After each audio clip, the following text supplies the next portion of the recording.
Good evening बच्चों। बेटा, आज हमारा 14वां पाठ है जिसका नाम है अकबरी लोटा। इस पाठ की कहानी हम पढ़ लेते हैं। ध्यान से सुने और अपनी किताबों में देखें। लाला झावलाल को खाने पीने की कमी नहीं थी। काशी के ठठेरी बाजार में मकान था। नीचे की दुकानों से 100 रुपये मासिक के करीब किराया उतर आता था। अच्छा खाते थे, अच्छा पहनते थे, पर 250 रुपये तो एक साथ आंख सेकने के लिए भी न मिलते थे। इसलिए जब उनकी पत्नी ने एक दिन एकाएक 250 रुपये की मांग पेश की, तब उनका जी एक बार जोर से सनसनाया और फिर बैठ गया। उनकी यह दशा देखकर पत्नी ने कहा, डरिए मत, आप देने में असमर्थ हों तो मैं अपने भाई से मांग लूं। देखिए बेटा, यहाँ पर काशी के एक लाला हैं जिनका नाम है लाला झावलाल, और वे बड़े अच्छे रईस आदमी हैं, अच्छा खाते पीते हैं। लेकिन कोई एक साथ उनसे 250 रुपये भी मांगे तो वो देने के लिए तैयार नहीं होते। कहने का मतलब 250 रुपये उनके पास नहीं है। उनकी पत्नी एक बार मांगती है तो वो सहम जाते हैं, सनसना जाते हैं। और पत्नी जब कहती है कि डरिए मत, मैं अपने भाई से मांग लूं, तो फिर उन्हें आत्मसम्मान की बात है, वो आगे क्या कहते हैं देखिए। लाला झावलाल तिलमिला उठे। उन्होंने रौब के साथ कहा, अजी हटो, 250 रुपये के लिए भाई से भीख मांगोगी? मुझसे ले लेना, लेकिन मुझे इसी जिंदगी में चाहिए। अजी इसी सप्ताह में ले लेना। सप्ताह से उनका तात्पर्य 7 दिन से है या 7 वर्ष से? सप्ताह से आपका तात्पर्य 7 दिन से है या 7 वर्ष से? उनकी पत्नी कह रही है ये सब कुछ। लाला झावलाल ने रौब के साथ खड़े होते हुए कहा, आज से 7वें दिन मुझसे 250 रुपये ले लेना। लेकिन जब 4 दिन ज्यों त्यों में यों ही बीत गए और रुपयों का कोई प्रबंध न हो सका, तब उन्हें चिंता होने लगी। प्रश्न अपनी प्रतिष्ठा का था। अपने ही घर में अपनी साख का था। देने का पक्का वादा करके अगर अब दे न सके तो अपने मन में वह क्या सोचेगी? उसकी नज़रों में उसका क्या मूल्य रह जाएगा? अपनी वाहवाही की सैकड़ों गाथाएं सुना चुके थे। अब जो एक काम पड़ा तो चारों खाने चित हो रहे। यह पहली बार उसने मुंह खोलकर कुछ रुपयों का सवाल किया था। इस समय अगर दुम दबाकर निकल भागते हैं तो फिर उसे क्या मुंह दिखलाएंगे? खैर, एक दिन और बीत गया। 5वें दिन घबराकर उन्होंने पंडित बिलवासी मिश्र को अपनी विपदा सुनाई। संयोग कुछ ऐसा ही बिगड़ा था कि बिलवासी जी भी उस समय बिल्कुल खुक थे। उन्होंने कहा, मेरे पास है तो नहीं, पर मैं कहीं से मांग जांच कर लाने की कोशिश करूंगा, और अगर मिल गया तो कल शाम को तुमसे मकान पर मिलूंगा। वही शाम आज थी, हफ्ते का अंतिम दिन। कल 250 रुपये का यूं तो कल 250 रुपये या तो गिन देना या सारी हेकड़ी से हाथ धोना है। यह सच है कि कल रुपया न आने पर उनकी स्त्री उन्हें डामल फांसी न कर देगी, केवल जरा सा हंस देगी। पर वह कैसी हंसी होगी? कल्पना मात्र से झावलाल में मरोड़ पैदा हो जाती थी। आज शाम को पंडित बिलवासी मिश्र को आना था। यदि न आए तो, या कहीं रुपए का प्रबंध वे न कर सके। इसी उधेड़बुन में पड़े लाला झावलाल छत पर टहल रहे थे। कुछ प्यास मालूम हुई। उन्होंने नौकर को आवाज दी। नौकर नहीं था। खुद उनकी पत्नी पानी लेकर आई। वह पानी तो जरूर लाई पर गिलास लाना भूल गई थी। केवल लोटे में पानी लिए वह प्रकट हुई। फिर लोटा भी संयोग से वह जो अपनी बेढंगी सूरत के कारण लाला झाऊलाल को सदा से नापसंद था तो नया, साल 2 साल का ही बना, पर कुछ ऐसी गढ़न उस लोटे की तीखी उसका बाप डमरू माँ चिलम रही हो। लाला ने लोटा ले लिया, बोले कुछ नहीं, अपनी पत्नी का अदब मानते थे। मानना ही चाहिए, इसी को सभ्यता कहते हैं। जो पति अपनी पत्नी का न हुआ वह पति कैसा। फिर उन्होंने यह भी सोचा कि लोटे में पानी दे, तब भी गनीमत है। अभी अगर चूं कर देता हूं तो बाल्टी में भोजन मिलेगा, तब क्या करना बाकी रह जाएगा। लाला अपना गुस्सा पीकर पानी पीने लगे।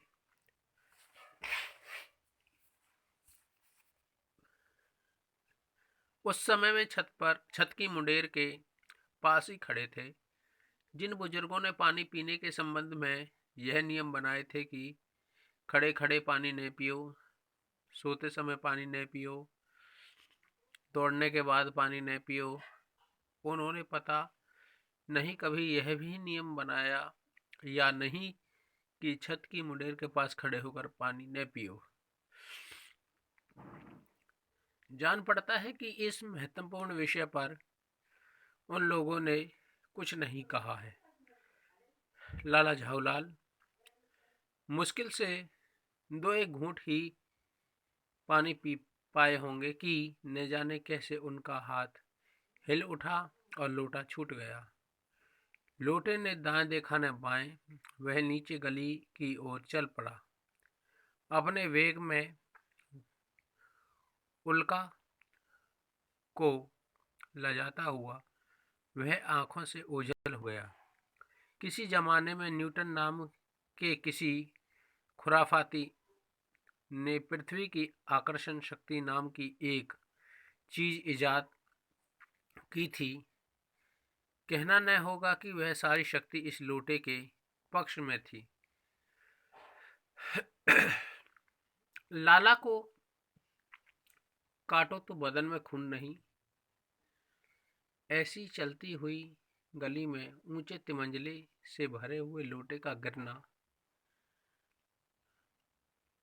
हंसी खेल नहीं। यह लोटा न जाने किस अनाधिकारी के झोंपड़े पर काशीवास का संदेश लेकर पहुंचेगा। कुछ हुआ भी ऐसा ही। गली में जोर का हल्ला उठा। लाला झाऊलाल जब तब दौड़कर नीचे उतरे, तब तक एक भारी भीड़ उनके आंगन में घुस आई। लाला झाऊलाल ने देखा कि इस भीड़ में प्रधान मात्र एक अंग्रेज है जो नक्सिक से भीगा हुआ है, यानी कि सिर से और नीचे पैर तक, और जो अपने एक पैर को हाथ से सहलाता हुआ दूसरे पैर पर नाच रहा है। उसी के पास अपराधी लोटे को भी देखकर लाला झाऊलाल जी ने फौरन 2 और 2 जोड़कर स्थिति को समझ लिया। गिरने के पूर्व लोटा एक दुकान के साइबान से टकराया। वहां टकराकर उस दुकान पर खड़े उस अंग्रेज को उसने सांगोपांग स्नान कराया और फिर उसी के बूट पर आ गिरा। उस अंग्रेज को जब मालूम हुआ कि लाला झाऊलाल ही उस लोटे के मालिक हैं, तब उसने केवल एक काम किया, अपने मुंह को खोलकर खुला छोड़ दिया। लाला झाऊलाल को आज ही यह मालूम हुआ कि अंग्रेजी भाषा में गालियों का ऐसा प्रकांड कोश है। उसी समय पंडित बिलवासी मिश्र भीड़ को चीरते हुए आंगन में आते दिखाई दिए। उन्होंने आते ही पहला काम यह किया कि उस अंग्रेज को छोड़कर और जितने आदमी आंगन में घुस आए थे सबको बाहर निकाल दिया। फिर आंगन में कुर्सी रखकर उन्होंने साहब से कहा, आपके पैर में शायद कुछ चोट आ गई है, अब आप आराम से कुर्सी पर बैठ जाइए। साहब बिलवासी जी को धन्यवाद देते हुए बैठ गए और लाला झाऊलाल की ओर इशारा करके बोले, आप इस शख्स को जानते हैं? बिल्कुल नहीं, और मैं ऐसे आदमी को जानना भी नहीं चाहता जो निरीह राह चलतों पर लोटे से वार करे। मेरी समझ में ही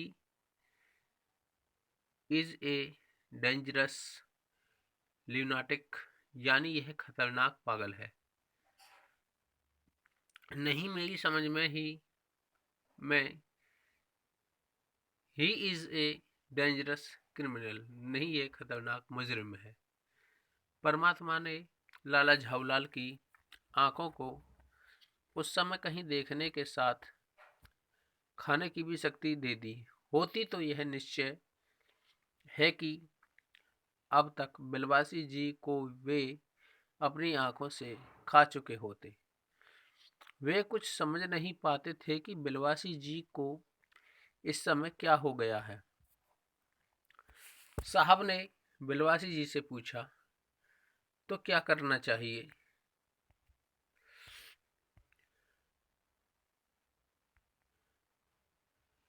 पुलिस में इस मामले की रिपोर्ट करा दीजिए, जिससे यह आदमी फौरन हिरासत में ले लिया जाए। पुलिस स्टेशन कहाँ है? पास ही है, चलिए मैं बताऊं। चलिए, अभी चला। आपकी इजाजत हो तो पहले मैं इस लोटे को इस आदमी से खरीद लूं। क्यों जी, बेचोगे? मैं 50 रुपए तक इसके दाम दे सकता हूँ। लाला झाऊलाल तो चुप रहे, पर साहब ने पूछा, इस रद्दी लोटे के आप 50 रुपए क्यों दे रहे हैं? आप इस लोटे को रद्दी बताते हैं? आश्चर्य, मैं तो आपको एक विज्ञ और सुशिक्षित आदमी समझता था। आखिर बात क्या है, कुछ बताइए भी। जनाब, यह एक ऐतिहासिक लोटा जान पड़ता है। जान क्या पड़ता है, मुझे पूरा विश्वास है यह वह प्रसिद्ध अकबरी लोटा है जिसकी तलाश में संसार भर के म्यूजियम परेशान हैं। यह बात है? जी जनाब, 16वीं शताब्दी की बात है। बादशाह हुमायूं शेरशाह से हारकर भागा था और सिंध के रेगिस्तान में मारा मारा फिर रहा था। एक अवसर पर प्यास से उसकी जान निकल रही थी।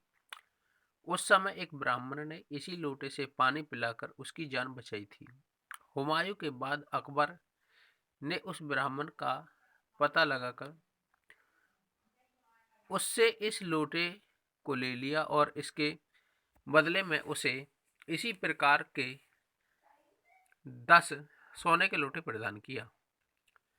यह लोटा सम्राट अकबर को बहुत प्यारा था, इसी से उसका नाम अकबरी लोटा पड़ा। वह बराबर इसी से वजू करता था। सन 57 तक इसके शाही घराने में रहने का पता है, पर इसके बाद लापता हो गया। कलकत्ता के म्यूजियम में इसका प्लास्टर का मॉडल रखा हुआ है। पता नहीं यह लोटा उस आदमी के पास कैसे पहुंचा। म्यूजियम वालों को पता चले तो फैंसी दाम देकर खरीद ले जाएं। इस विवरण को सुनते सुनते साहब की आंखों पर लोभ और आश्चर्य का ऐसा प्रभाव पड़ा कि वे कौड़ी के आकार से बढ़कर पकौड़ी के आकार की हो गई। उसने बिलवासी जी से पूछा, तो आप इस लोटे का क्या करिएगा? मुझे पुरानी और ऐतिहासिक चीजों के संग्रह का शौक है। ये बिलवासी जी कह रहे हैं, मुझे भी पुरानी और ऐतिहासिक चीजों के संग्रह का शौक है। जिस समय यह लोटा मेरे ऊपर गिरा था उस समय मैं यही कर रहा था। उस दुकान से पीतल की कुछ पुरानी मूर्तियां खरीद रहा था।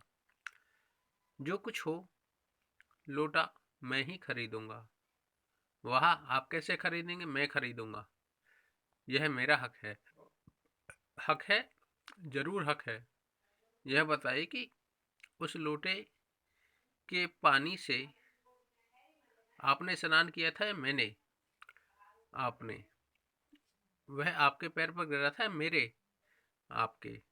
अंगूठा उसने आपका भुरता किया या मेरा? आपका।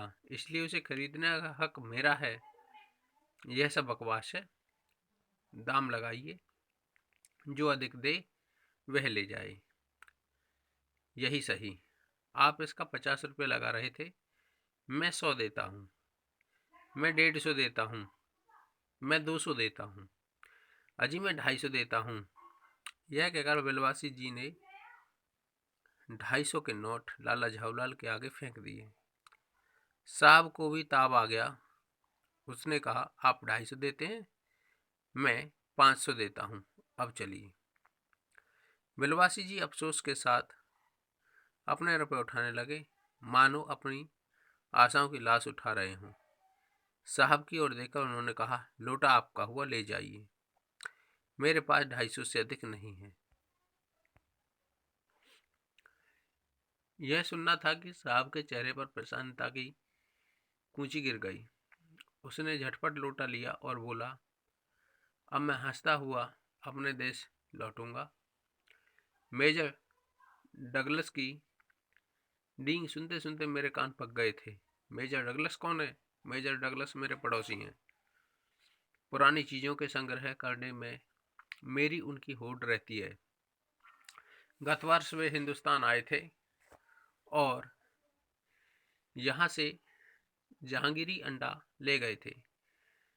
जहांगीरी अंडा? हाँ, जहांगीरी अंडा। मेजर डगलस ने समझ रखा था कि हिंदुस्तान से वे ही अच्छी चीज़ें ले सकते हैं। पर जहांगीरी अंडा क्या? आप जानते होंगे कि एक कबूतर ने नूरजहां से जहांगीर का प्रेम कराया था। जहांगीर के पूछने पर कि मेरा एक कबूतर तुमने कैसे उड़ जाने दिया, नूरजहां ने उसके दूसरे कबूतर को उड़ाकर बताया कि ऐसे। उसके इस भोलेपन पर जहांगीर दिलो जान से निछावर हो गया। उसी क्षण से उसने अपने को नूरजहां के हाथ कर दिया। कबूतर का यह एहसान वह नहीं भूला। उसके एक अंडे को बड़े जतन से रख छोड़ा। एक बिल्लोर की हांडी में वह उसके सामने टंगा रहता था। बाद में वही अंडा जहांगीर अंडा के नाम से प्रसिद्ध हुआ। उसी को मेजर डगलस ने पारसाल दिल्ली में एक मुसलमान सज्जन से 300 रुपये में खरीदा। यह बात? हाँ, पर अब मेरे आगे दून की नहीं ले सकते। मेरा अकबरी लोटा उनके जहांगीरी अंडे से भी एक पुश्त पुराना है। इस रिश्ते से तो आपका लोटा उस अंडे का बाप हुआ। साहब ने लाला झाऊलाल को 500 रुपये देकर अपनी राह ली। लाला झाऊलाल का चेहरा इस समय देखते बनता था। जान पड़ता था कि मुंह पर 6 दिन की बड़ी हुई दाढ़ी का एक एक बाल मारे प्रसन्नता से लहरा रहा है। उन्होंने पूछा, बिलवासी जी मेरे लिए 250 रुपया घर से लेकर आए, पर आपके पास तो थे नहीं। इस भेद को मेरे सिवाय मेरा ईश्वर ही जानता है। आप उसी से पूछ लीजिए, मैं नहीं बताऊंगा। पर आप चले कहाँ? अभी मुझे आपसे काम है 2 घंटे तक। 2 घंटे तक? हाँ, और क्या? अभी मैं आपकी पीठ ठोक कर शाबाशी दूंगा, 1 घंटा इसमें लगेगा, फिर गले लगा कर धन्यवाद दूंगा, 1 घंटा इसमें भी लग जाएगा। अच्छा, पहले 500 रुपये गिनकर सहेज लीजिए। रुपया अगर अपना हो तो उसे सहेजना एक ऐसा सुखद मनमोहक कार्य होता है कि मनुष्य उस समय सहज में ही तन्मयता प्राप्त करता है। लाला झाऊलाल ने अपना कार्य समाप्त करके ऊपर देखा, पर बिलवासी जी इस बीच अंतर्धान हो गए। उस दिन रात्रि में बिलवासी जी को देर तक नींद नहीं आई। वे चादर लपेटे चारपाई पर पड़े रहे। 1 बजे वे उठे, धीरे, बहुत धीरे से अपनी सोई हुई पत्नी के गले से उन्होंने सोने की एक सिकड़ी निकाली जिसमें एक ताली बंधी हुई थी।